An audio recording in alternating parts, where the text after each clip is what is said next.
Hey, what's going on, you guys? It's your boy 3 Stacks in this thing, and I am going over something that's been long awaited. An update on my Herald of Perfection deck. I'm doing a different variation, not very different. Just a card that I was missing for so long, and I tested it out, and was like, alright, we're going to put her back in. So this is Herald variation number 45 or 44. Either 44 or 45. But the deck is so insane. I love Herald of Perfection. You guys know I do. It's my favorite deck in the entire world.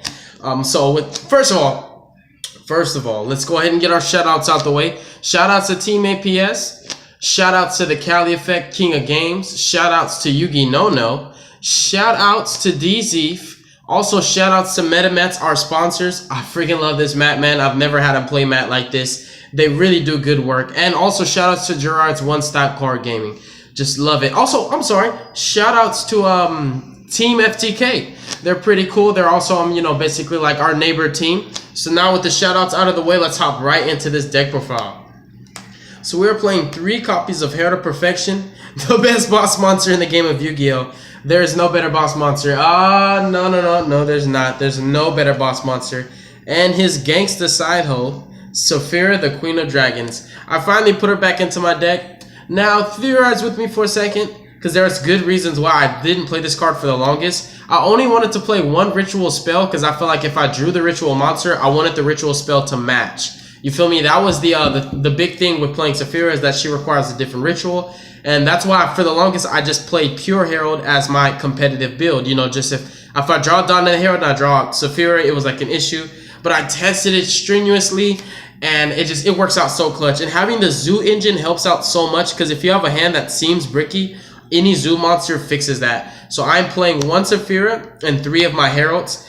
Having these 2 on field is so incredible. She is your attacker and he is your defender.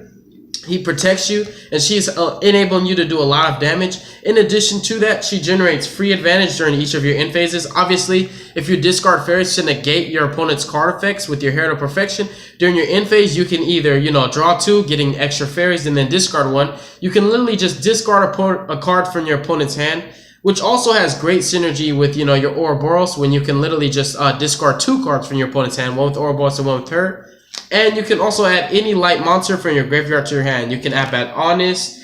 You can add back Sovereignty if you have Star Seraph Scepter, right? But no Sovereignty. You can literally add Sovereignty back from your graveyard to your hand, and then stick share combo right there. So she sets up so many different plays. I can go on and on about how great she is and the good synergy she has with the deck. She's just great. Attacker, defender, the ultimate sword and the ultimate shield. Having these 2 on field is just beautiful. It's the ultimate setup. So 3 copies of the man himself and 1 of his queen. In tandem with the queen, of course, we're going to play their daughter, the princess. Princess Katana. Hiya! Going hard with their fans, bro. You know how she does. You know how she do her thing, man. I used to call her Pom Pom Girl for the longest, but I was like, what the heck? Fairy Church Girl literally has pom-poms. So we're calling her Princess Katana now. I really love Ben 10 a lot. We are playing 8, 10, 13, 14, 15. We're playing 15 copies of Ben 10. We have the 3 Ben 10s, the 5 Jews, the Terraformings, the Prep, and also the Optimus. I'm sorry, the Las Vegas itself. All of those search her. So it's very, very consistent. And in order to summon Saffira, she's not restricted like Herald. You contribute monsters that don't equal 6 exactly. But for Herald, it has to be a 6. That's why Pom Pom Girl. I'm sorry. Oh my gosh. I'm sorry, baby. I'm sorry. That's why Princess Katana is so important. She also has incredible synergy with Dawn, obviously, because you can banish it and add her back to hand, and she'll search. So it kind of pays for itself.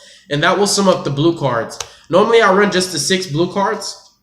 We're playing 1 extra one, which is Saffira. I'm so happy I got the ultimate rare for her. So you got the Ulti Saffira and the Ghost Heralds. No, I don't want to play ultimate rare Heralds. I like the Ghost better. My deck, my preference. I played how I want. Moving forward to the other best engine in the deck, we're playing 3 copies of Staff, aka Star Seraph Scepter. Stick chair combo is real. And also 3 copies of Throne. This is Team King of Games, and this is how we do it.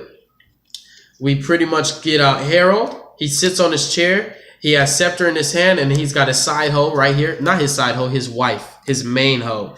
Bam! And that's your setup right there. Herald, Saffira, stick chair. And naturally, when you summon Herald and summon Saffira, you tribute Ben 10 twice. aka Princess Katana. So you search a light fairy twice, and you literally search staff and you search throne. So you go for your stick chair combo right away. Like, this deck does stick chair better than any deck does, and this combo is so insane. Just having this in your deck increases your ceiling immensely.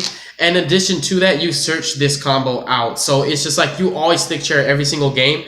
There have been games where I literally stick chair 3 times thanks to not only the Zoo engine, because you barrage, bring out Rat, normal summon Scepter, Ritual Sanctuary, special summon Scepter, you have 3, and then you summon Tiger Mortar, pop 2, draw 2, but also because of Daigusto Emerald himself, because he recycles your sovereignty so you can keep going. So like the stick chair combo, as long as the game lasts long enough, you can do it as much as you want. There have been times when I actually, you know, ruin my combo with Desires, but if you can get this combo first before your Desires and just keep it out of your deck, and then Desires, you know, then recycle it back, oh my gosh, you have stick chairs for days. Like, it's the best play of the deck, aside from Herald and the Zoos itself. The Zoos themselves. In tandem with that, we're playing 3 copies of Handy Manny, and also 2 copies of Sinju. I don't know what to nickname him yet. I have a nickname for almost every card in my deck, but he's the newest addition. Now, for the longest, I was just playing 3 Manjus, and I decided to play 2 copies of Sinju because I've done a lot of testing with this deck, and I've played this deck for so long, dude. And I came to the conclusion that I draw pre-prep a lot, and I also draw Terraforming, aka Optimus Prime, a lot. And basically, once I have Optimus Prime, I always have a spell to discard, so I basically have, you know, 2 of the 3 cards that I need. I'm sorry, 1 of the 2 cards that I need. So I wanted to open up with a card like this a lot. Basically, a way to search the combo pieces for Herald. So, for example, you can open up with, like, a Dawn, which we literally play 3 of, a Manju, and an Optimus Prime, aka, you know, Terraforming, aka Optimus Prime, and you have Herald. Or you can open up with Sinju, you can open up with Prep, and then you can open up with Dawn. Or you can open up with Herald of Perfection himself, which we play of 3 of. You can open up with Sinju, you can open up with Dawn or Terraforming. Like, there's just so many different combinations of cards that equal Herald. Like, you literally play 3, 6, 9, 11, 14, 15, 18, 20, 23. You have 23 combo pieces that equal Herald. Everything that's not Herald is Stick Chair and Zoodiacs, and also the Barrier Statue and Honest. So it's like literally you either have Herald or you're just stunning the crap out of your opponent with Barrier Statue and Trident.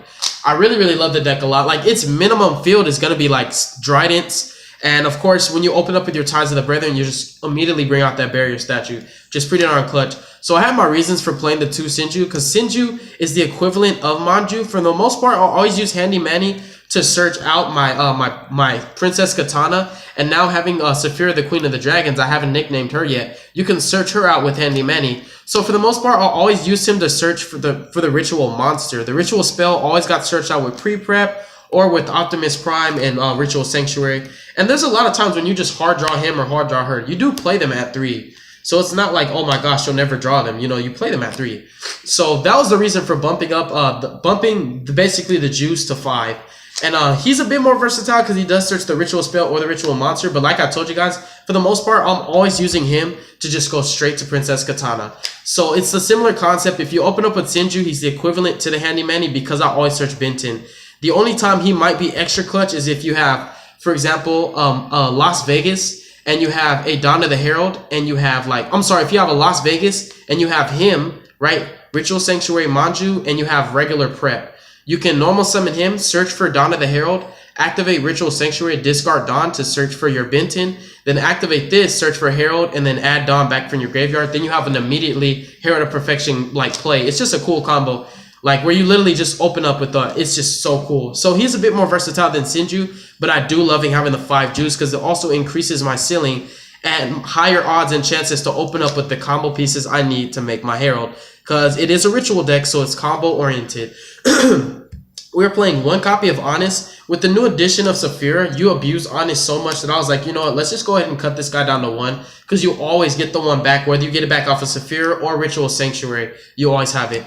And the 1 Barrier Statue, it just wins so many different games. Like, there's a lot of matchups where the decks just don't have any Light Monsters to special, so it just wins you those games for free.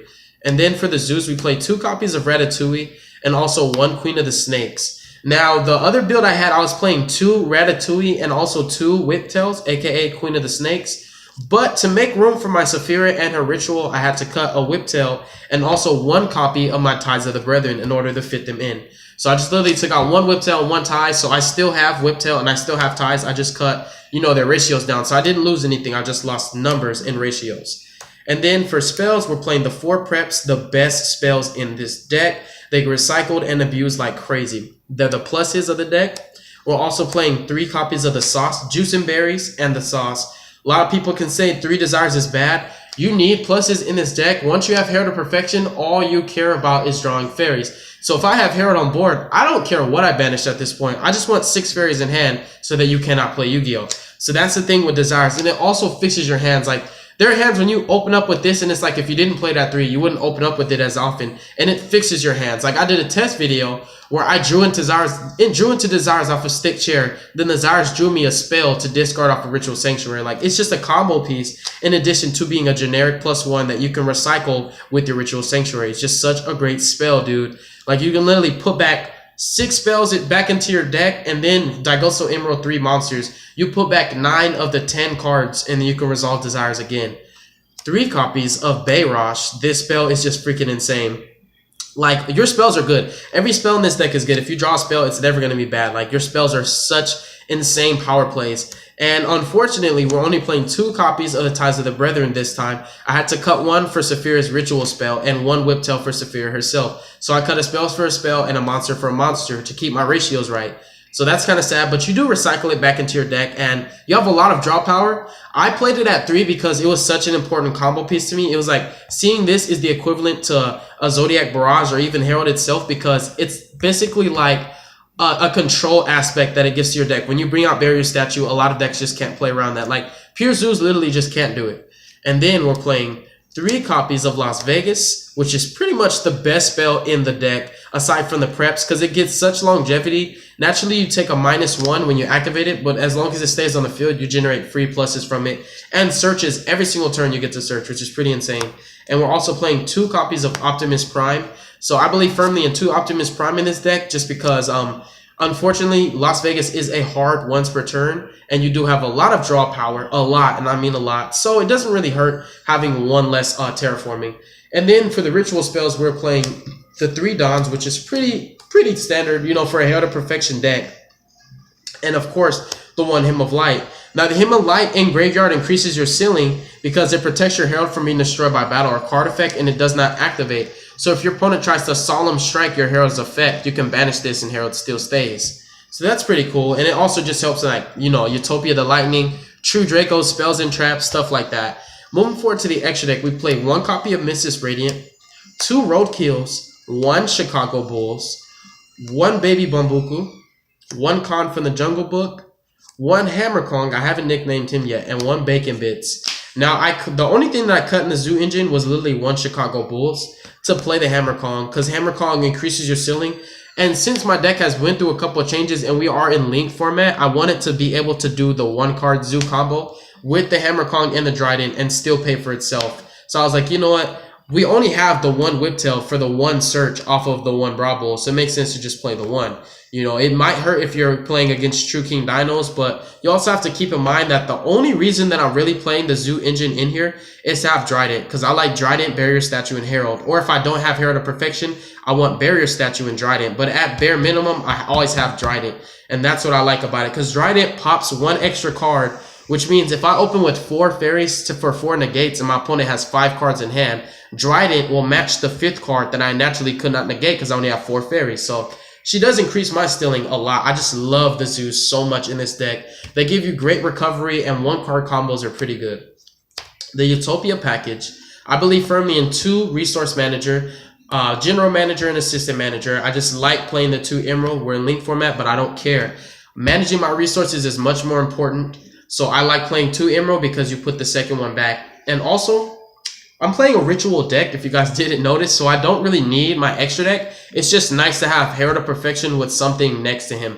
For example, Herald Dryden, Herald Daigusto Emerald, or Herald, you know, Evil Storm or Ouroboros. It's just nice to have stuff next to him so he's not the only monster in the field, because it also gives you more damage. And Herald Daigusto Emerald is pretty cool because if you get your Saffira on the board, you're negating with Herald of Perfection, and then you're generating free advantage and pluses off of your Saffira, and you can even recycle with Saffira, and then that Gusto Emerald will recycle and then draw. So you'll end up getting more fairies in your hand to continue playing at your opponent's speed. For example, if you discarded your entire hand for negates with Herald of Perfection and negated your opponent's entire hand, right? You can then recover with Saffira, draw 2, discard 1. You have 1 card in hand. Then that Gusto Emerald will draw. Next turn, you'll have 3 cards in hand. The odds of you having a fairy, at least 1, are very high, so you can negate your opponent's top deck. So I love the 2 Gusto Emerald. And I also play Evil Storm Orboros, and my favorite to go into in my stick chair is definitely Deltaros, because you can't negate the Scepter under him as a material. If you let his summon happen, you can't stop it. And then 1 Abyss Dweller. Pretty darn clutch for the True Draco matchup, and also for babies, because True Dracos more specifically, I really don't care about babies because I can negate them with Herald, but I cannot negate True Draco traps in the graveyard. I can't. I know the ruling. I learned it the hard way. That's why Dweller is such a staple. I'm actually trying to learn the official rulings on Elder Entity Natise. She's a new fusion who happens to be a light fairy. A light fairy, dude. And she's a level 4, so I'm trying to learn some rulings on her, on whether or not if you summon her the proper way, can she be brought back from the graveyard, or can you instant fusion for her? Because Elder Entity Natise, just because she's a level 4 light fairy, I can actually special summon her from the graveyard if summoned the proper way off of Ritual Sanctuary, if I figure out that you can do that. I never said that you can. I'm trying to figure out myself if you can legally do that. Because Elder Entity Natise has a funny effect and a funny summoning condition, but she's pretty darn powerful. Now, if I'm able to abuse her in this deck and keep bringing her back off of Ritual Sanctuary, every time I detach her for whether it's Bra Bull, Emerald, or any rank 4, she's going to pop a card on the field, which helps me out a lot. I never said that you can do that, so please don't take anything out of context and open up some, crazy argument with me. I'm trying to figure out if I can do that, because if I can, I'm going to play Instant Fusions and Elder Entity Natise, because she's a light fairy, and I love this deck, and I'm always figuring out ways to make it more broken. But definitely check out this build, you guys. Test it out for yourself. This is Herald variation either 44 or 45, but I've literally done over 40 different builds with this deck. It goes to show that rituals are very flexible, and as much as I've loved this deck, I've definitely proved that there are more than like 20 ways you can play a deck. You just really have to think a lot, do your research, and you really have to know what you're doing. Thank you guys so much for watching the deck profile. God bless you. Make good choices. Don't hurt your brain cells. Carthage must be destroyed. I love you guys so much. Be safe out there. Mwah. Peace.